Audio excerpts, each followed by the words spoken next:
Daily SIP, weekly SIP की monthly SIP? तुमच्यासाठी कुठली एस-आय-पी बेटर आहे? चला एक 3 एक्झाम्पलमधनं समजून घेऊयात. समजा 3 इन्व्हेस्टर्स आहेत. पहिल्या इन्व्हेस्टर्सने डेली एस-आय-पी केली ₹100 ची. दुसऱ्या इन्व्हेस्टरने वीकली एस-आय-पी केली ₹700 ची आणि तिसऱ्या इन्व्हेस्टरने मंथली एस-आय-पी केली ₹3000 ची. म्हणजे हे तिघही समान अमाउंट इन्व्हेस्ट करत आहेत. जर आपण BSE सेन्सेक्स ट्रायच्या हिस्टॉरिकल डेटाकडे पाहिलं तर 30 वर्षाच्या इन्व्हेस्टमेंट पिरियडवर रिटर्न्स हे ऑलमोस्ट तिन्ही एस-आय-पी फ्रिक्वेन्सीमधनं सेम आलेले आहेत. डेली, वीकली आणि मंथली 13.40%.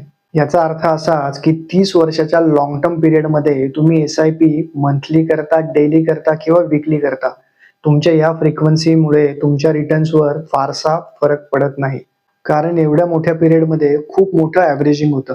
पण इथे एक ट्विस्ट आहे. जर तुमची इन्व्हेस्टमेंट ही फक्त 5 इयर्ससाठी असेल तर डेली एस-आय-पी मध्ये 15.31%, वीकली एस-आय-पी मध्ये 14.73%, फोर्टनाइटली एस-आय-पी मध्ये 14.74% आणि मंथली एस-आय-पी मध्ये 14.72% हिस्टॉरिकली आपल्याला मिळालेले दिसतात. पण याचा अर्थ डेली एस-आय-पीच नेहमीच बेटर आहे असा नाही. हा हिस्टॉरिकल डेटाचा रिझल्ट आहे. So final takeaway, long term SIP मध्ये फ्रिक्वेन्सीपेक्षा कन्सिस्टन्सी महत्वाची असते आणि शॉर्ट टर्म पिरियडमध्ये फ्रिक्वेन्सीमुळे थोडाफार फरक पडू शकतो. आणि जर तुम्ही एस-आय-पी करत असाल तर कमेंटमध्ये सांगा तुम्ही डेली, वीकली का मंथली एस-आय-पी करता. मी आहे विशाल काशीकर आणि हे आहे फायर इन मराठी.